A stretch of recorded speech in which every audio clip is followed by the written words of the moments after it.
जो team India के साथ हुआ ये किसी ने नहीं सोचा था कि ये इतना क्लोज मैच जाएगा।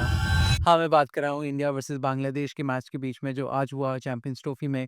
ग्रुप ए का ये मुकाबला था। इंडिया अपना कैंपेन स्टार्ट कर रही थी और इंडिया को एक चाहिए थी एक डोमिनेटिंग विक्ट्री जिससे कि इंडिया प्रूव कर सके कि इंडिया इज़ द टीम जो चैंपियंस ट्रॉफी उठाने वाली है इस बारी। बट ये मैच इंडिया के हिसाब से बिल्कुल नहीं गया।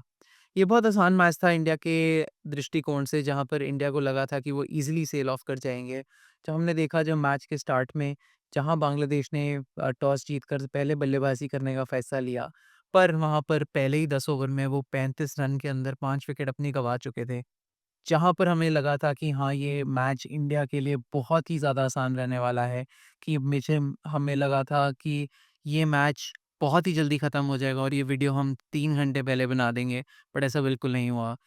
ये ऐसा बिल्कुल इसलिए नहीं हुआ क्योंकि हृदय और जाखर ने जो बैटिंग की है इंडियन बॉलर्स के अगेंस्ट कमेंडेबल, कमेंडेबल। ये दोनों बैट्समैन इतने ज़्यादा एक्सपीरियंस नहीं हैं, इनसे ज़्यादा इतनी ज़्यादा एक्सपेक्टेशन नहीं थी, बट इनकी बहुत ही अच्छी 154 रन की पार्टनरशिप जो इन्होंने इकट्ठे की है वाज़ अमेज़िंग। जो हृदय थे हृदय हृदय ने स्पेशली बहुत ही अच्छी बैटिंग की है, जहाँ पर उन्होंने 100 रन की इनिंग्स खेली, जहाँ पर बीच में देखा गया था कि उनके पैर में इंजरी भी हो गई थी, बट फिर भी वो खड़े रहे, डटे रहे और और बांग्लादेश को एक बहुत ही अच्छा टोटल पे पहुँचा पाए, एक फाइटिंग टोटल पे पहुँचा पाए, जो बाद में इंडिया को भी बाद में चेज़ करने में दिक्कत हुई। ये जो हाईएस्ट विकेट स्टैंड था, ये 6th विकेट का हाईएस्ट स्टैंड है इन चैंपियंस ट्रॉफी हिस्ट्री। यही बताता है कितनी मॉन्यूमेंटल ये इनिंग्स थी फॉर बांग्लादेश। बात करते हैं मोहम्मद शमी की बॉलिंग की। हमें लगा था मैच के स्टार्टिंग में शायद से हम मोहम्मद शमी को ना देखें इस मैच में, बट हमें क्या पता था वो इतनी अच्छी बॉलिंग करेंगे। हमने पिछली वीडियोज़ में भी बात की थी और हमें ये भी लगा था कि हर्षित राणा और अर्शदीप सिंह हमें ये मैच खेलते दिख सकते हैं क्योंकि शमी एक इंजरी से आए थे। बहुत सबको ज़्यादा परेशानियाँ थी शम्मी के ऊपर कि शम्मी पता नहीं कैसे खेलेंगे इस मैच में, बिकॉज़ शम्मी ने एक तो बहुत ही लंबा फॉर्मेट है, सीधा आके एक वनडे फॉर्मेट खेलना और ऊपर से दुबई की जो गर्मी होती है, दुबई की गर्मी में भी खेलना बहुत इम्पोर्टेंट हो जाता है, बहुत मुश्किल हो जाता है। तो सबको यही आशंका थी कि प्रॉब्ली हमें शम्मी की तरफ से नहीं मिल सकता और इंडिया का पेस बॉलिंग अटैक बहुत वीक लग रहा था जो हमें, बट हमें बड़ा अच्छी तरह से ये समझ आ गया कि इंडिया का पेस बॉलिंग अटैक वीक बिल्कुल नहीं है। इंडिया का पेस बॉलिंग अटैक बहुत ही अच्छे लय में दिखा आज, जहाँ पर मोहम्मद शमी ने अपना 5th विकेट हॉल लिया। ये उनका 5th 5 विकेट हॉल था। सिर्फ 53 रन्स देके उन्होंने 5 विकेट हॉल लिया। ये ये हाईएस्ट 5 विकेट हॉल टेकर बन चुके हैं आईसीसी इवेंट्स में। जो सेकंड है, सेकंड के सिर्फ 5 विकेट्स हॉल हैं। तो ये वो दिखाता है कि शम्मी कितने कारगर साबित हुए हैं टीम इंडिया के लिए इस पूरे मैच में और वैसे भी आईसीसी इवेंट्स में इन द पास्ट। यहाँ पर उनका देखा गया कि उन्होंने अपनी 200th ओडीआई विकेट भी ले ली है, making him the fastest bowler to reach that in terms of the balls bowled, जहाँ पर उन्होंने सबसे कम गेंदें डाल के ये माइलस्टोन को अचीव किया है। बांग्लादेश की इनिंग्स के बाद आते हैं इंडिया की इनिंग्स पे। इंडिया की इनिंग्स में रोहित शर्मा क्या बढ़िया लय में लग रहे थे। जब यहाँ मैंने मैच देखना शुरू किया, पहले 9 ओवर जो घटे हैं इन टीम इंडिया के लिए, जहाँ पर इंडिया स्टार्टिंग में 70 रन पे खेल रही थी तो पहले 9 ओवर में और रोहित शर्मा भी बहुत ही अच्छे लय में लग रहे थे, जहाँ पर वो स्टार्टिंग में आके मारने की कोशिश नहीं कर रहे थे, बट उन्होंने बहुत ही अच्छा सा बैटिंग में सहलाया बॉल्स को, जहाँ पर उन्होंने गैप ढूंढे, गैप में टेक्निकली साउंड बैटिंग करके बाउंड्रीज निकाली। बट हमने फिर एक और बात देखी कि जो इंटेंट की हम बात कर रहे हैं टीम इंडिया की, जो हम इंटेंट की बात कर रहे हैं रोहित शर्मा की तरफ से, वो इंटेंट के चक्कर में हमें वो रोहित शर्मा की विकेट जानी पड़ी, जहाँ रोहित शर्मा एक लूज़ शॉट खेल के, जहाँ पर उस शॉट की बिल्कुल ज़रूरत नहीं थी। 10वें ओवर में हम थे, 70 रन पे थे और एक भी विकेट नहीं गिरी थी और पिछले ओवर में भी बाउंड्रीज़ आई थी। ऐसा नहीं था कि बाउंड्रीज़ नहीं आ रही थी टीम इंडिया के लिए या प्रेशर रिलीज़ करने के लिए वो शॉट मारा गया, ऐसा कुछ भी नहीं था। एंड वहाँ पर हमें देखा कि जो रोहित शर्मा है, उन्होंने पूरी अपनी विकेट फेंक के वो एक बार और अपनी विकेट फेंक के चले गए, जो हमने एक्सपेक्ट नहीं किया था उनसे। हमें लगा था कि आज ही खेल रहे हैं, आज अच्छे लय में लग रहे थे रोहित शर्मा। स्टार्टिंग में दिक्कत हुई बट रोहित शर्मा बहुत ही अच्छी लय में दिख रहे थे, हमें लगा 100 रन बना के जाएँगे, बट ऐसा नहीं हो पाया।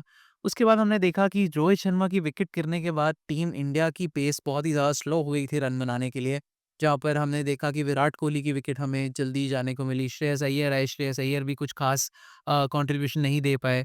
उसके बाद हमने देखा अक्षर पटेल भी एक एज टॉप एज लगा के कैच आउट हो गए।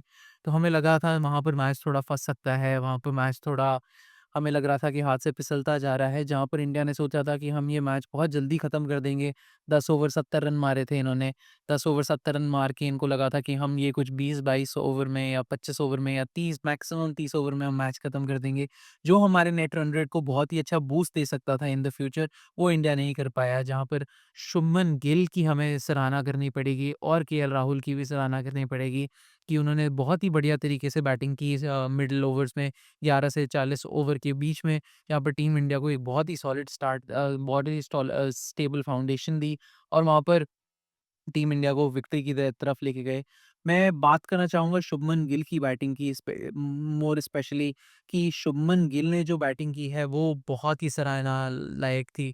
जहाँ पर शुभमन गिल ने आज जो मैच्योरिटी दिखाई है, जहाँ पर आज मैं पहली बार खुश था कि शुभमन गिल को पिक किया गया है यशस्वी जायसवाल के ब के की जगह, क्योंकि यशस्वी जायसवाल अभी वो मैच्योरिटी लैक करते हैं थोड़ी। बट जो शुभमन गिल है उन्होंने क्या बढ़िया मैच्योरिटी से बैटिंग की है आज। जहाँ पर उन्होंने पहले बहुत ही धीरे-धीरे खेलते गए रोहित शर्मा के साथ, फिर रोहित शर्मा के साथ आके बहुत ही कंट्रोल में 2 एक छक्का और 1 चौका लगाया उन्होंने बीच में। और उसके बाद अब जब हमने देखा कि ट्रिकी हो गया है, तो ट्रिकी वो बहुत ही स्लोली अपनी इनिंग्स को पेस करते गए, बनाते गए। एंड में हमने देखा जब उनको पता चल गया था कि मैच खत्म होने वाला है, तो वो मैच में एंड में उन्होंने बहुत ही अच्छा फिनिश भी किया इनिंग्स को, जहाँ पर उन्होंने 6 और 4 मारा और केएल राहुल ने भी बहुत अच्छा खेला। केएल राहुल का एक शॉट कैच में गया था, जो कैच छूट गया था, बट केएल राहुल ने बहुत ही अच्छी बैटिंग करके उसके बाद एक फॉर्म में वापस आते हुए लग रहे हैं केएल राहुल, जो स्टार्टिंग में match running of the innings में स्ट्रगल कर रहे थे, बट एंड में आते-आते बहुत ही अच्छी लय में दिखे, which is a very good sign for team India. क्योंकि हमने देखा है कि शुभमन गिल और रोहित शर्मा तो बहुत अच्छी बैटिंग कर ही रहे हैं, श्रेयस अय्यर भी जो फॉर्म में थे, अब उसके साथ केएल राहुल भी फ़ॉर्म में आ गए हैं और उसके बाद अगर हम देखें तो हार्दिक पांड्या आके फिनिश कर सकते हैं, which is a very, very good sign for team India moving forward. तो इंडिया को लगा था हम जल्दी मैच खत्म कर देंगे, बट एंड में सिर्फ 6 विकेट से ये विक्ट्री हुई है।